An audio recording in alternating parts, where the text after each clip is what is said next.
later on, probably do quick pad drills, body shot. When we get closer, maybe 2 with the strong hold. Finish up the next station.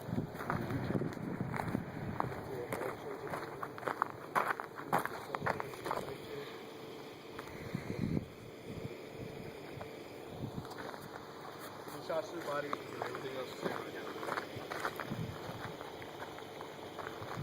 Shooter ready? Ready.